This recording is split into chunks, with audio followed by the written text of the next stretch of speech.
On inspire, on expire, on se secoue un petit peu pour faire circuler l'énergie et surtout l'idée est de bien plier au niveau de l'aine. Les jambes sont dans l'alignement du bassin et on va faire des rotations dans un sens et dans l'autre.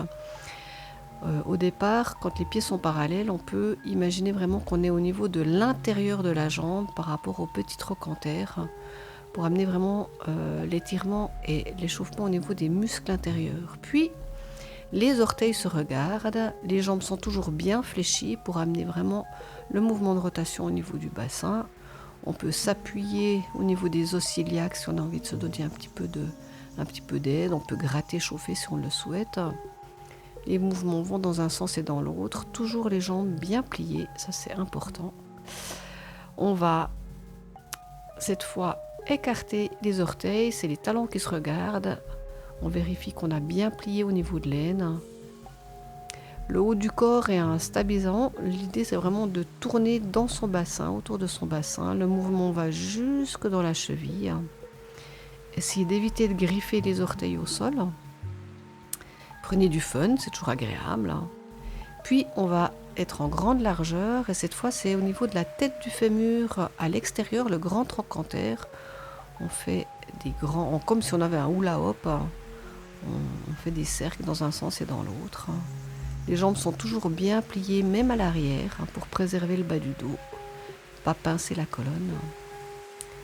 Et puis tranquillement, on ramène les pieds au centre, on se secoue, on fait circuler tout ça. Et une bonne inspire, expire, pour terminer l'échauffement avant la suite de l'exercice.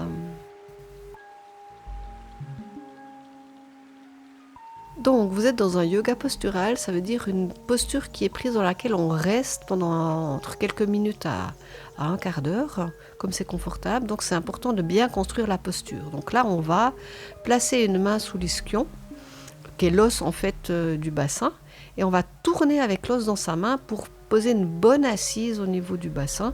Là, vous verrez qu'il y a une grande différence entre la droite et la gauche. Faites la même chose de l'autre côté. Si au niveau de l'épaule ça coince, vous pouvez passer entre vos jambes avec la main opposée. Ça marche aussi. Donc vous roulez l'os dans votre main et ça va vous poser une assise au sol qui est un petit peu plus confortable. Puis, pour construire la posture, vous pouvez soit mettre le pied à l'intérieur de la jambe ou à l'extérieur, comme c'est bon et juste pour vous. L'important, c'est que ça reste confortable. Vous pouvez prendre la prise soit au niveau du mollet, soit au niveau du genou, comme c'est OK pour vous. Le pied peut être ajusté plus ou moins haut, soit en dessus du genou, soit en dessous du genou, c'est égal. Et là, c'est aussi intéressant d'observer la chaîne musculaire qui est à l'arrière en faisant des petits mouvements flex et pointe avec la jambe qui est au sol. Là, on va aller contrôler comment est notre dos, ni trop enroulé, ni trop déroulé au niveau du bassin, pour aller chercher une verticalité. Et pour ça, vous pouvez vraiment appuyer sur votre tête et vous redresser comme si vous étiez une cariatide. Vous allez chercher en fait le plafond comme si vous vouliez repousser le plafond avec votre tête.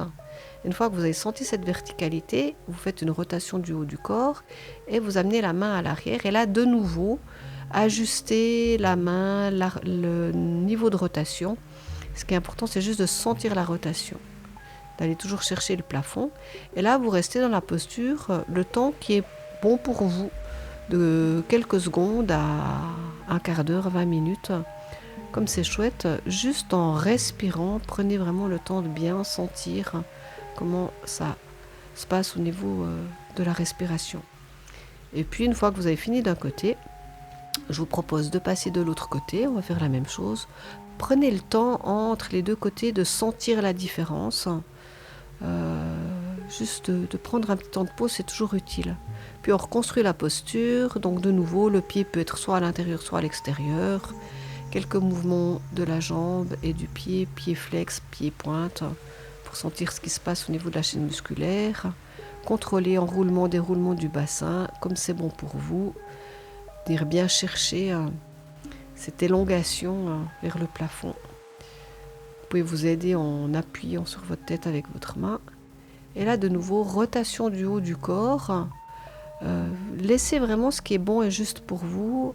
Là, on voit que la tête va un petit peu moins loin de ce côté que de l'autre côté. C'est OK, c'est comme ça maintenant.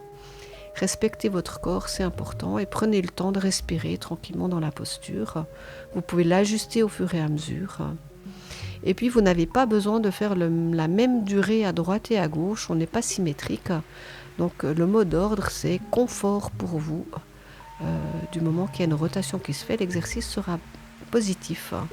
Et là, prenez le temps de sentir comment ça s'est passé, comment c'est à l'intérieur de vous, si c'est cool ou pas, et une bonne inspire-expire pour terminer l'exercice.